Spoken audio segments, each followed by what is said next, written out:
Hello, my Asian friends living in Asia or else any other part of the world. I am your Asian friend living, residing, and thriving in South Asia. My Asian friends, the topic which I am about to discuss, or else the experiences I am about to discuss in this particular video, are going to be extremely relatable to almost all of the Asians. If not relatable, then some of it might hit much closer to home than expected.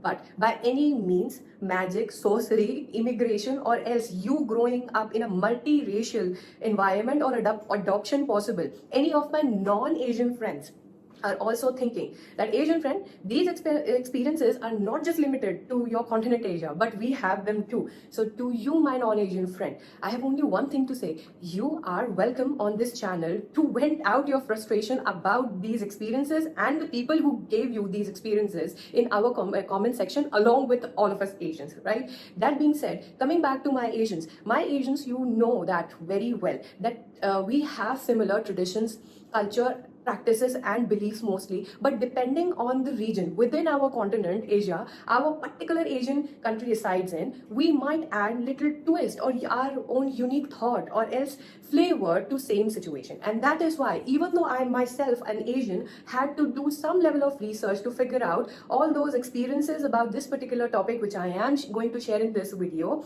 which will be common for almost all of us Asian in our continent Asia. And that particular topic of discussion for this video is living with Asian parents. Living with an Asian parent is not one-time experience, it's not random experience, it's not alternate days experience. It is a lifetime experience. But some of my Asian friends would feel, no, it is a bad experience. And others would say, no, it is a fairly good experience. But personally, as an Asian myself, my opinion about this topic is that it's not innately bad or innately good, but it is a combination of so many emotions, and it is one unique experience which mostly us Asians get. That is why we cannot just box this particular experience in one particular category, and that is why we will talk about in depth about experience of living with an Asian parent, but bifurcated by age group. So our first section would be experience of living with an Asian parent as a kid. Then second would be experience of living with an Asian parent as a young adult. And then third one would be living with an Asian parent when you are a married adult, and final is living with an Asian parent when you yourself are very, very old. So let's move on to talking about experience of living with an Asian parent as a kid. Experience of living with an Asian parent when you yourself are old. With growing age, you understand that your body has got limited powers. When you were in 20s, you thought you are invincible. You can do anything and everything possible. And fact of the matter is, most of the things were actually possible. But the moment you become 30, don't know what happens. Normal things slowly start becoming difficult for you to do, perform, or achieve. So when you yourself are old, of course, your Asian parents are getting much more older than you. And as your Asian parents get older, for some reason or the other, even though they are obsessed with you becoming a doctor or a medical practitioner, but in their old age, they will make sure to fight you till the end to avoid seeing that medical practitioner. They so respect a lot. I don't know why they do this. They don't want to go to a hospital or a clinic for a regular checkup. They don't want to take the medicine on time. They somewhere or the other don't want to listen to you when it comes to their health. If you sneezed even for a split second in the room which is almost at the back, no one can hear anything what's going on in that room. But even in that room, if you sneezed at least once, your parents will just wreck the home. They will want you to go to hospital, take the medicine, do this, that, and they will shout at you, taunt you for your wrong choices when it comes to health. But when it comes to them, even if when they're having a heart attack or something, you can say very, very critical, still they don't want to see the medical practitioner unless they've already collapsed and fallen on the ground. That's when they're like, okay, fine, okay, take me to the hospital. Let's see the doctor. But somewhere or the other, they either don't want to meet the medical practitioner, or else some of the Asian parents are on the extreme side of this equation, where they want to do all the procedures possible. If someone in their circle said that, okay, this procedure helped me a lot, even if they don't need that procedure, they will push you to take them to the hospital and meet with the medical practitioner who does that procedure because someone in the circle said that this is the good thing to do. So in this age bracket, you will experience this equation.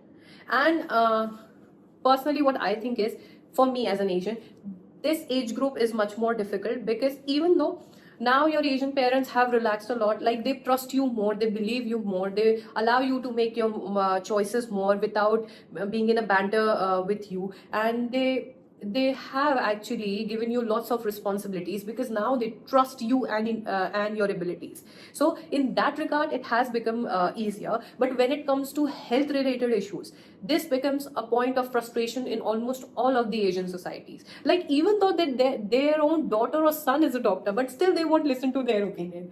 Okay, mom, this is not good for your health. I'm a board certified medical practitioner. I'm a doctor. If someone says that, still their moms are like, I'll have tea, I'll be fine. That kind of attitude comes in. Or else, on the other side, they get so obsessed with taking medicines or doing the procedures which their friends in their Asian circle have convinced that it becomes very hard for you to deal with the situation. They want the procedure, they don't even understand. Post the procedure, you might not be able to stand up for several days, but they will not calculate those things and literally, like a kid, keep on nagging you to get that thing, and once they have got that procedure, now regretting it like a kid again. So almost at this age bracket, or else during this experience, your Asian parents turn into your kids. And because most of the Asian people and the Asian society believe in co-living with your parents, we do not abandon our parents in old homes or nursing homes because they have grown older.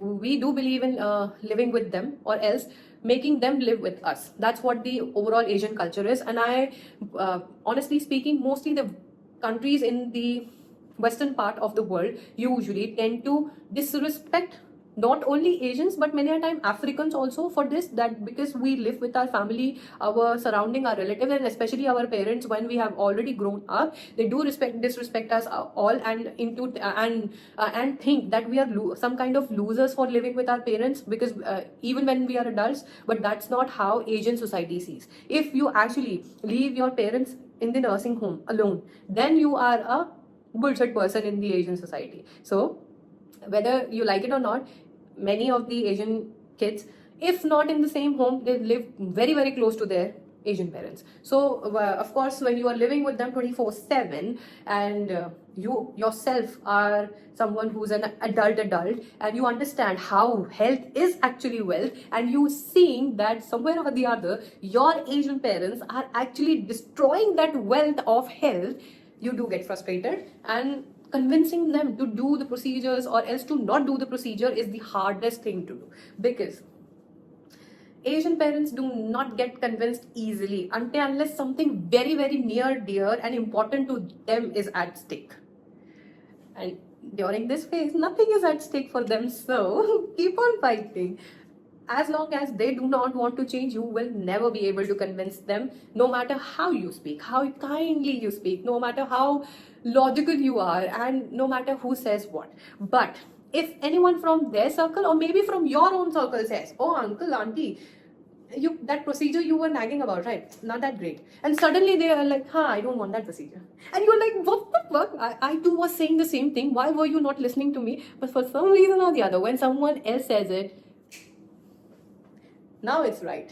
My kid, that dumbass kid I raised, no. Without me, they would have died. That dumbass is so stupid. Anyone can take advantage. I protected them. That is why they are alive. So what? He is 50-year-old himself or herself. So what? Anyone can grow up. Idiots grow up. This is my idiot. I know the reality. But because someone who's actually not that intelligent, who's actually not that smart, convince them, okay, this procedure is not wrong, not right. Now your Asian parents don't want to do it magically. And someone said, oh, no, auntie, oh my God, so and so. This procedure is great. Now suddenly they want to do that. They want to take those medicines. They want to do those things. They want to exercise. And you are like sitting here thinking, how exactly I'm at this point in my life where, along with my kid, my parent is also nagging about things. When I tell them don't do it, they do exactly the opposite. And when someone else is, who is actually dumbass, that they should or should not do this thing, and they are convinced, then what the fuck am I doing in this life? But you have to deal with this situation.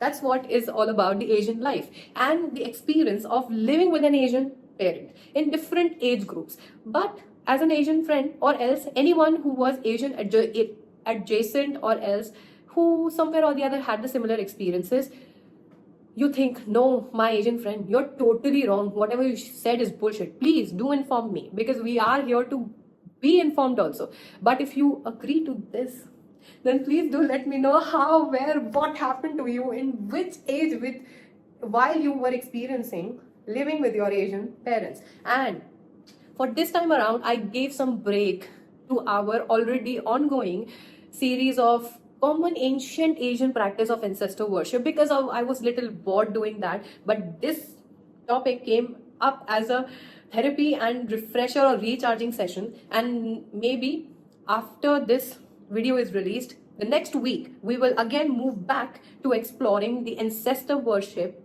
and the Asian countries which perform this practice. And the latest one before this video, which I shared my experiences about, was, I guess, Vietnam, right? No worries, you can just relax, sit back, and let me know how exactly you thought about all these experiences of my Asian parents, or else me living with an Asian parent. Were that relatable to you? You were like, yeah, same thing, doesn't matter. Even though I'm a West Asian, or aka Middle Eastern, or still my mama did the same thing with me. I am with you. I too am a West Asian. Or else, oh my God, I'm sitting in Africa, or else in South America, but same experiences. Do let me know, what was it and how was it? I would like to read your comments, and I will meet you in the next video about ancestor worship. Bye.